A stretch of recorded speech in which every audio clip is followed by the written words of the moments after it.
Oke bro, balik lagi di Fun Football Podcast bersama gua Gary Vince ya. Sudah lama gua nggak nge-tag Fun Football Podcast ya, karena gua banyak sekali konten lain dah. Banyak sekali konten lain yang harus gue bikin selain Fun Football Podcast ya, ngegame apa segala macem. Sama gua ada banyak gawean lah, banyak lah gitu loh. Ya selamat hari Senin semua ya, gue juga seneng, gue happy karena Arsenal menang, Arsenal juara Premier League, Arsenal bisa matahin dominasi City dan Liverpool, dan juga MU menang, Bruno cetak rekor, Chelsea kalah, Liverpool seri, Chelsea peringkat 10, Liverpool seri, City kalah, ya. Itu yang gue seneng. Itu nanti yang bakal gue bahas nanti gitu kan. Sama Serie A nanti, sedikit Serie A. Kalau La Liga kayak gue udah nggak bahas, sudah pasti juara. Walaupun Barca kalah ya kemarin ya, 3-1 lawan Valencia, Madrid menang 4-2. Paling gue mau bahas Liga Inggris sama Liga Serie A. Tapi sebelum gue mau lanjut ke pembahasan topik, silakan subscribe di channel Gary Vince dan like video ini dan komen di bawah kalau kalian ada keluh kesah soal negara ini atau konten ini, kalian boleh komen di bawah ini. Oke, pembahasan pertama yaitu MU kemarin menang lawan Brighton, walaupun juga gue ngeliat di tweet di meme Brighton, bahkan sampai official Brightonnya sendiri ngeluarin foto itu, dia ngeluarin foto match terakhir pada saat lawan MU itu kalah semua MU kan, ya kan, yang 3-1, 3-0 itu kan 2-1. Nah itu di upload semua sama ini Twitter ya. Ya ternyata Brighton kena karma. Brighton kalah sama MU 3-0. Ya, gol pertama dicetak oleh Cristiano Dorgu ya, asis dari Bruno Fernandes ya, dari set piece corner. Lalu gol kedua, gol yang menurut gue ini sangat keren sekali, dan Mason Mount ini menurut gue udah mulai nyetel lah dengan sistem Carrick sih. Jadi ini opsinya banyak sekali ya, maupun MU juga di musim transfer ini banyak butuh banget. MU ini butuh midfield lah gitu, midfield buat pengganti Casemiro, atau nggak bisa jadi lu cari midfield yang kayak De Jong mungkin ya, nggak tahu lah gue. Cuman gue nggak berani bahas transfer dulu, nanti gue mungkin bahas transfer di Pildun. Balik lagi ke pertandingan kemarin, walaupun juga gol ketiga Bruno cetak gol ya, asis dari Dorgu, walaupun juga first touch-nya kontrol Dorgu tuh ampas banget ya, gue liat gitu, aur-auran gitu. Cuman dia bisa memberikan asis ke Bruno, dan Bruno cetak finish yang sangat keren sekali ya. Kaki depan lurus ya, congcong, kalau bahasa gue congcong guys. MU juga kemarin 30 menit pertama boring, setelah dari 30 menit baru tuh MU udah mulai kontrol, bisa cetak peluang. Babak pertama 2 gol tuh menurut gue udah oke banget lah gitu. Walaupun juga babak kedua gol dicetak oleh Bruno, baru sisanya Brighton ambil alih. Walaupun juga Brighton tuh gila, Brighton jelek banget kemarin, parah gitu. Sampah banget di Brighton gitu. Nggak seimpresif yang biasa gue lihat lah gitu. Pascal Gross by the way balik ya. Gue baru tau Pascal Gross itu balik lagi ke Brighton.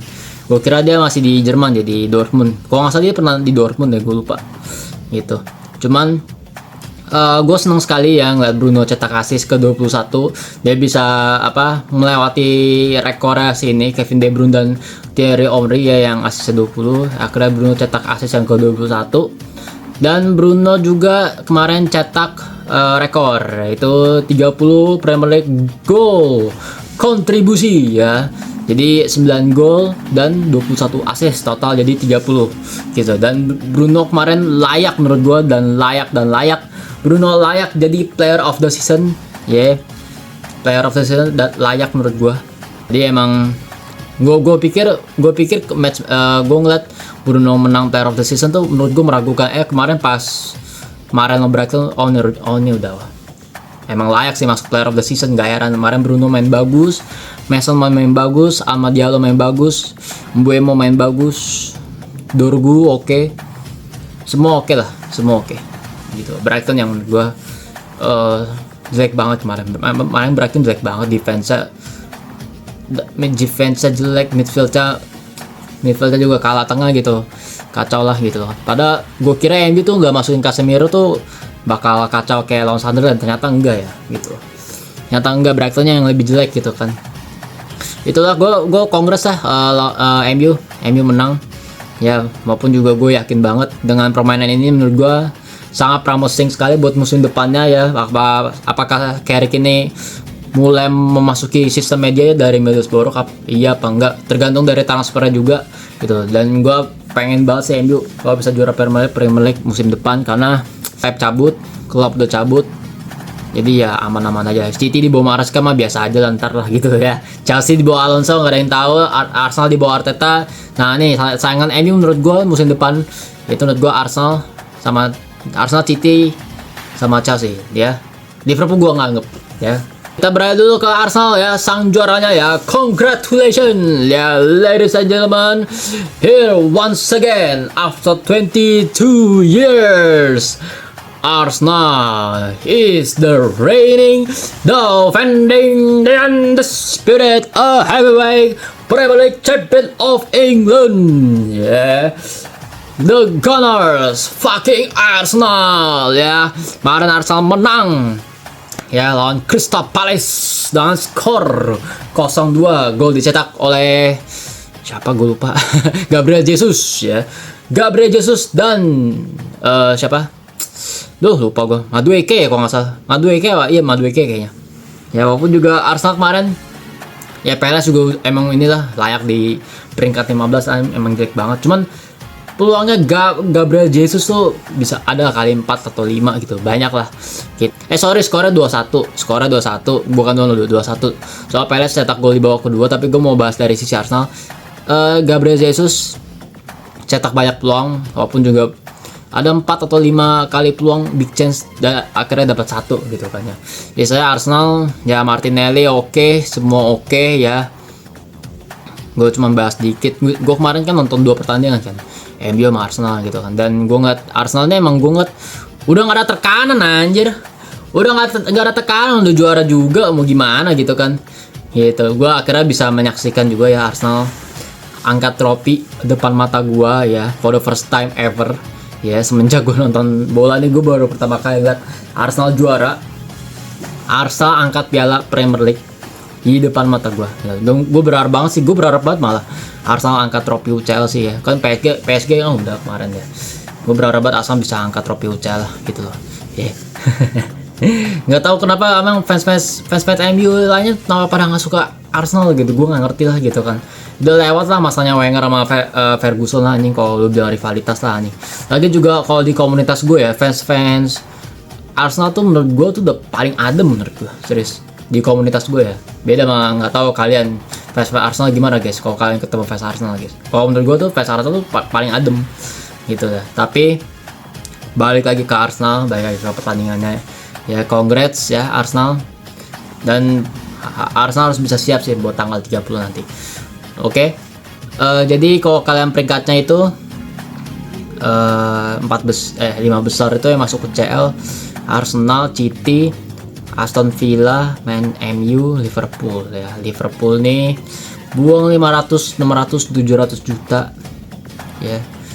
Hoki ya, masuk zona UCL murni karena koefisien liga ya guys ya. Harusnya Liverpool tuh nggak masuk sih, gue kecewa sih ya. Gitu. Itu ya Europa League. Sementara Europa League ada Brighton itu Conference League. Europa League itu ada siapa ya?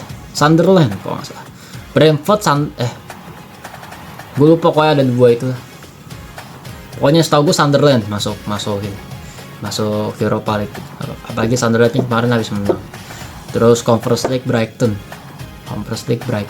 Oh ini Europa League itu Bournemouth sama Sunderland. Conference League itu Brighton ya.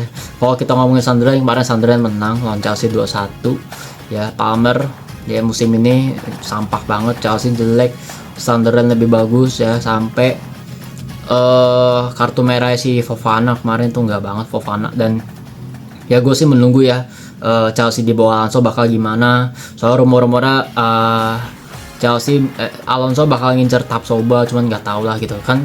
Soalnya kemarin beritanya kan Alonso itu kan udah jadi manajer, bukan head coach lagi. Jadi yang ngatur-ngatur transfer feeling gue bakal Xabi Alonso sih. Jadi transfer pemain Chelsea itu menurut gue Xabi Alonso tuh lebih gede gitu karena dia manajer gitu, bukan head coach lah gitu loh. Oke, itu ya lah. Kita beralih dulu dari Liga Inggris ke Liga Italia ya. Kemarin Milan kalah sama Cagliari dengan skor 1-2 ya. Juventus gue lupa skornya berapa, tapi Como menang ya. Jadi Inter udah juara, kongres untuk Inter. Napoli udah peringkat 2. Peringkat 3 itu Roma anjir. Roma di bawah Gasperini emang gak heran sih, Roma emang bagus sih ya. Gue berapa kali nonton AS Roma tuh oke lah anjing. Gue sangat sangat enjoy lah gitu loh ngeliat permainan AS Roma di bawah Gasperini lah gitu. Masuk 4 besar, masuk zona UCL, kongres untuk AS Roma.